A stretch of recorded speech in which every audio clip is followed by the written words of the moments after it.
ایک تو آپ کو معلوم ہونا چاہیے یہ کوئی کرفیو نہیں ہے، یہ ایک جو پارشل لاک ڈاؤن کی سچویشن ہے، تو اس میں ہم نہیں چاہتے کہ لوگوں کو بہت زیادہ تکلیف ہو. اور جہاں تک پرائس کنٹرول کی بات ہے، ڈیلی جو انڈسٹریز ڈپارٹمنٹ ہے، منسٹر انڈسٹریز اس کو ریویو کرتے ہیں، اور انہوں نے کافی ایکشن بھی لیے ہیں، اور بہت سارے انہوں نے جرمانے بھی کیے ہیں، اور بہت ساری چیزیں کنفسکیٹ بھی کی ہیں، اور اس کے اوپر بہت ایکشن بھی لیا ہے.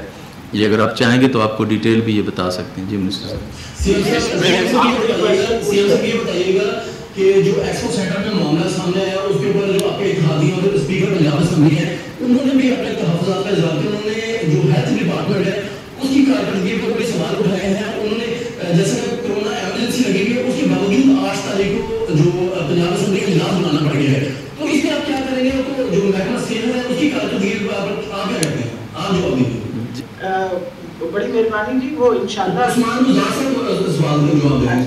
جی پہلے میڈم سے سن لیں پھر میں بھی دے دیتا ہوں. آپ کو جس طرح بتایا ہے کہ جو ایکسپو کے بارے میں شکایتیں آئی تھیں وہ انشاءاللہ ہم ساری دور کر دیں گے. اور کیونکہ دیکھیں ہسپتال it's a field hospital, basically آپ سمجھنے کی یہ کوشش کریں فیلڈ ہسپتال اور ایک ریگولر ہسپتال میں فرق ہوتا ہے. اور یہ ہسپتال اس لیے بنائے گئے تھے کہ وہ لوگ جو پازیٹیو ہوں جن میں سمٹمس نہ ہوں ان کو ہم علیحدہ آئسولیٹ کر کے اس لیے رکھیں، کیونکہ ان میں سے اگر کوئی گھر واپس جائے گا تو ان کے چھوٹے چھوٹے گھر ہیں، ان گھروں کے اندر جا کے یہ لوگوں کو انفیکٹ کر دیں گے اور پھر تعداد اس طرح مریضوں کی بڑھتی چلی جائے گی. یہ ایک پریکاشنری اور پریونٹیو میجر تھا. ان میں سے خدا نہ خواستہ کسی کی بھی طبیعت خراب ہو یا کسی کو انٹینسو کیئر کی ضرورت ہوتی ہے تو ہمارے 2 بڑے ہسپتال میں ہسپتال اور پی ٹی ایل اس پہ کام کر رہے ہیں. جہاں تک ان کی شکایت ہے لوگوں کی وہ انشاءاللہ جس طرح آپ کو بتایا دور بھی کر دیں گے اور جا کے اسمبلی میں بھی رپورٹ پیش کر دیں گے. جی میں اس کا جواب دے دوں. جی میں پہلے آپ سن لیں نا، ذرا سن لیں، 1 منٹ ٹھہر جائیں. جو ایکسپو سینٹر کی آپ نے بات کی ہے وہ ایشو جیسے ہمارے سامنے آیا اس کو ہم نے انکوائری آرڈر کی ہیں اور اس کے اوپر انکوائری ہو رہی ہے، اس کی رپورٹ آ جائے گی. آج یہ جو چیزیں میں نے ابھی آپ کو یہاں پہ بتائی ہیں کہ ہم جو ایئرپورٹ سے لوگوں کو فیسیلیٹیٹ کریں گے، ان کے صوبوں تک، ان کے ڈسٹرکٹ تک ہم پہنچائیں گے، پھر 48 گھنٹے کا ان کو ڈیڈ لائن دے رہے ہیں.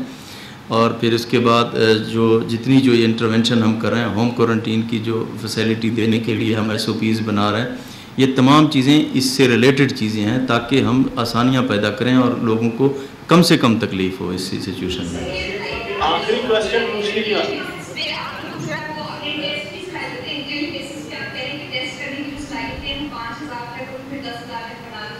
لیکن کی کیسز بہت سے دیکھنے میں آ رہے ہیں کہ ایک سرکاری ٹیسٹ ہوتا ہے اس کا پازیٹیو رزلٹ نکلتا ہے، پھر جب وہ پرائیویٹ ٹیسٹ کیا جاتا ہے تو نیگیٹو نکلتا ہے. اس نے سوال اٹھا دیا کہ جو ٹیسٹنگ کٹس ہیں کیا وہ ریلائبل ہیں بھی یا نہیں. کیونکہ لوگوں کو ایک پریشانی بھی پائی جاتی ہے. ہمارے کچھ صحافی جو بھائیوں لوگوں نے بھی ٹیسٹ کرائیں، پرائیویٹ جو ہے ان کا نیگیٹو نکلتا ہے اور سرکاری جب ہوتا ہے تو پازیٹیو نکلتا ہے. تو اس کی کیا وجہ ہے؟ جی میڈم. میرے خیال میں سب سے بڑی یہ بات ہے کہ یہ ساری دنیا کے اندر یہ جو کٹس استعمال ہو رہی ہیں ان کی 60 to 70% اسپیسیفسٹی ہے.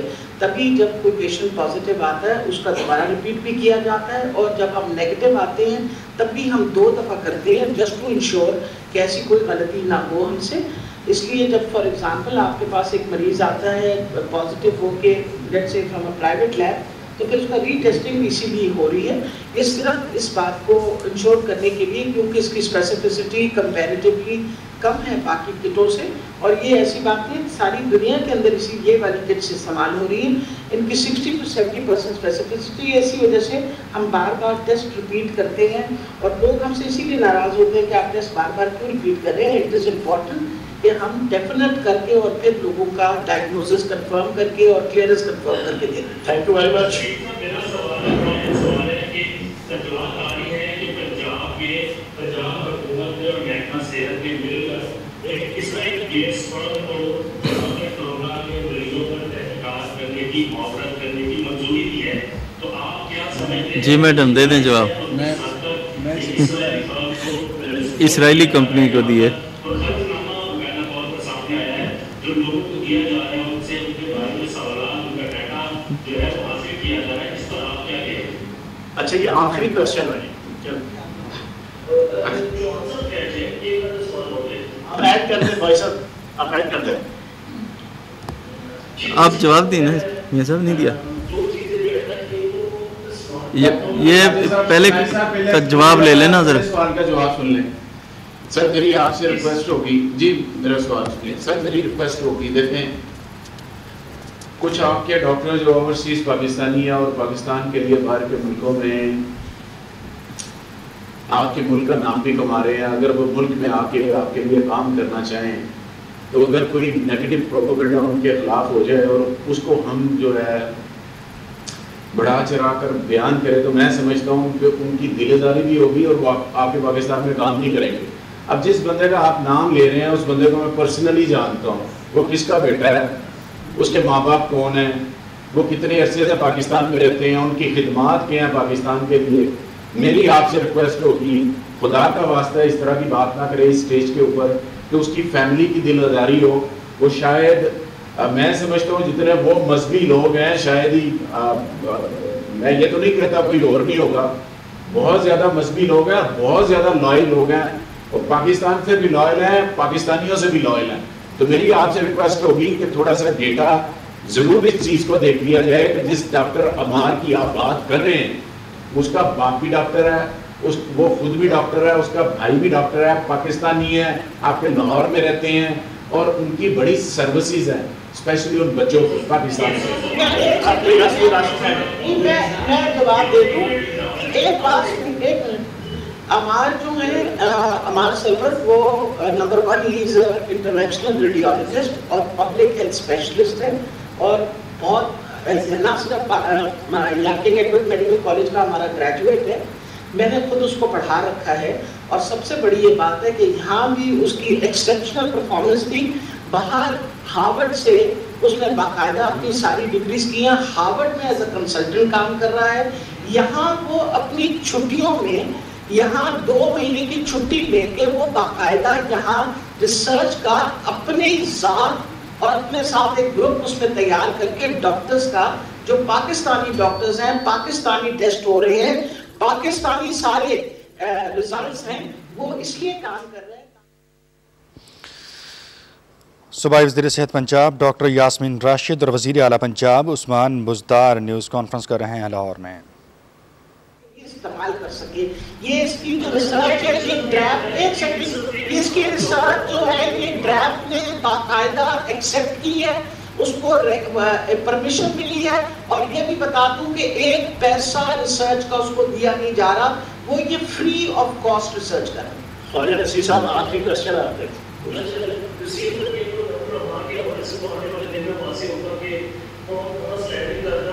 یہ بتائیں کہ اس وقت جو اسمارٹ لاک ڈاؤن ہے یہ اسمارٹ لاک ڈاؤن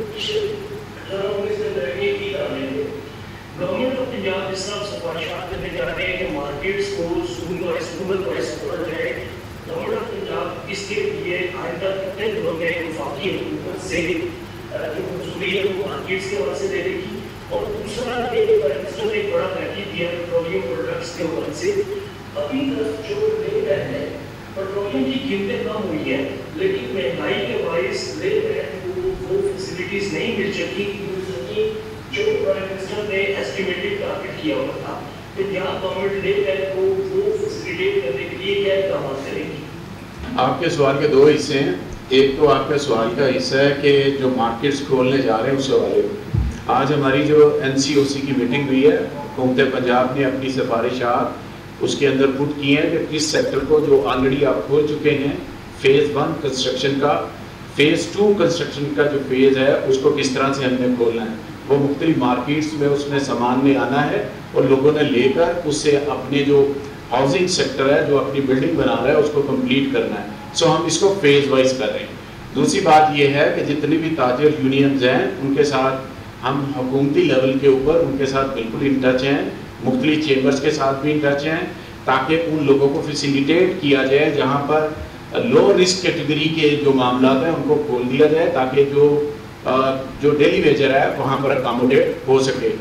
دوسری آپ نے پیٹرولیم مصنوعات کی قیمتوں میں کمی کے باعث جو اس کا امپیکٹ نہیں آ رہا اس کے بارے میں آپ کا سوال ہے. میری اس میں ریکویسٹ یہ ہے کہ اس کا مین امپیکٹ جو آتا ہے وہ ٹرانسپورٹ کے اوپر آتا ہے اور باقی چیزوں کے اوپر بھی آتا ہے. لازمی بات ہے اس میں فیڈرل گورنمنٹ کی بجلی کی جو قیمت ہے آپ کو پر یونٹ کاسٹ ہوتی ہے وہ بھی اس میں کم ہوگی, آپ کی ٹرانسپورٹیشن جو ہے وہ بھی کم ہوگی. اسی طرح جو ٹرانسپورٹیشن کے ذریعے عام اشیاء خردوں نے مارکیٹوں کے اندر آتی ہیں, ان کے جو کرائے ہیں اس ٹرانسپورٹیشن کے, وہ بھی ہم اس کو بھی دیکھ رہے ہیں کہ اس کو بھی کس طرح سے کم کیا جائے. کیونکہ جب قیمت بڑھتی ہے تو وہ خود اپنے تئیں قیمتیں بڑھا لیتے ہیں, لیکن جب قیمت کم ہوتی ہے تو کوئی اپنے تئیں اس کو نیچے نہیں لاتا. لہٰذا ہماری کوشش ہے کہ ہم تمام سیکٹر کو جہاں پر پیٹرولیم مصنوعات استعمال ہوتی ہیں ان کی قیمتوں کو دوبارہ دیکھا جائے اور اس کے مطابق ان کی قیمتوں کو ریشنلائز کیا جائے اور اس کو وہاں پر امپلیمنٹ کروایا جائے. بہت شکریہ. Thank you sir.